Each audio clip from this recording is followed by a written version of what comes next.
పహల్గామ్ దాడి తర్వాత పాకిస్తాన్ మీద మన అభిప్రాయం పూర్తిగా మారిపోయింది. ఇంతకు ముందు ఎలాగో మనకు పాకిస్తాన్ మీద మంచి అభిప్రాయం లేదు, ఎందుకంటే ఆ దేశం ఉగ్రదేశమే. కానీ పహల్గామ్ దాడి అనేది ఇక పాకిస్తాన్ ని జీవితంలో నమ్మకూడదు. అక్కడో ఇక్కడో ఎంతో కొంత పాకిస్తాన్ మీద చిన్నదో మంచిదో ఒక అభిప్రాయం ఉండేది. కానీ పహల్గామ్ దాడి తర్వాత ఇక ఎట్టి పరిస్థితుల్లోనూ ఇది ఒక దేశం కాదు, అందులో బ్రతికేవారు మనుషులు కాదు, ఆ ఉగ్రవాదులు అనేవాళ్ళు ఒక వైరస్ కి పుట్టినటువంటి ఒక చెత్త వెధవలు అన్న విధంగా భారతదేశం యొక్క ప్రజలందరూ కూడా భావించారు. అయితే మనం పహల్గామ్ దాడి తర్వాత ఆపరేషన్ సింధూర్తో పాకిస్తాన్ నడ్డి విరిచేశాం, అది ప్రపంచానికి తెలుసు. ఇప్పుడు మళ్ళీ క్రికెట్ విషయంలో కూడా ఈ ఆసియా కప్ లో ఆడాలా వద్దా ఆడకపోతే 2 పాయింట్లు పాకిస్తాన్ కి అనవసరంగా వెళ్లిపోతాయి. పైగా సుప్రీంకోర్టు ఏం చెప్తుందంటే క్రీడ వేరు, ఆ దేశం గురించి ఉన్నటువంటి ఆ పగలు ప్రతీకారాలు వేరు. క్రీడ ఎప్పుడూ కూడా ప్రపంచంలో ఒకే రంగానికి చెందుతుంది, ఒకే గూటికి చెందుతుంది.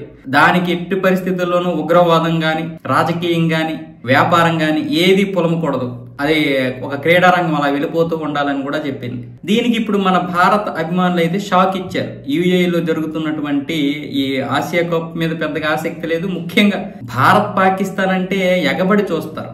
ప్రపంచం మొత్తం కూడా ఈ మ్యాచ్ కోసం ఎదురు చూస్తారు. ఇంకా భారతీయుల గురించి చెప్పక్కర్లే, ఇటు భారతీయులు అటు పాకిస్తానీయులు. కానీ రేపు యూఏఈలో జరుగుతున్నటువంటి ఈ మ్యాచ్ కి పెద్దగా టికెట్లు అమ్ముడుపోలేదు అంటే జనాలకి ఆడడం ఇష్టం లేదు. సగం మందికి పాకిస్తాన్ తో ఆడడం ఇష్టం లేదు. ఆ విధంగా బాయ్కాట్ చేయాలని పిలుపునిచ్చారు. ఈ మ్యాచ్ ని బాయ్కాట్ చేయాలి అని పిలుపునివ్వడంతో ఇంచుమించు సగం కంటే ఎక్కువ టికెట్లే అమ్ముడుపోలేదు.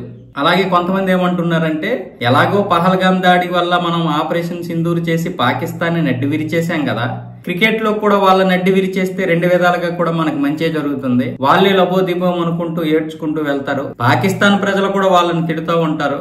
ఇక జీవితంలో ఎవడూ కూడా మన జోలికి రాడు. కాబట్టి ఇక్కడ ఆడి వాళ్ళ నడ్డి విరిచేసి వాళ్ళని వాటంపాలు చేసి వెళ్ళిపోతే బెటర్. కాబట్టి దీన్ని మనం అంగీకరించాలి అంటూ కొంతమంది చెప్తున్నారు. కొంతమంది మాత్రం మా దేశ ప్రజల కంటే మాకు క్రికెట్ ఎక్కువ కాదు, ఎక్కడ అవసరం లేదు, మాకు పాకిస్తాన్ తో ఆడకపోతేనే మంచిది కాబట్టి మేము టికెట్లు కొనము, మేము చూడము, టీవీలో కూడా చూడము అని కొంతమంది అంటున్నారు. మరి రేపటికల్లా టికెట్లు పూర్తవుతాయా లేదా చూడాలి. పైగా టికెట్ల ధరలు కూడా తగ్గించారు. టికెట్ ధరలు తగ్గించినా కూడా ఎవరు వెళ్ళడం లేదు.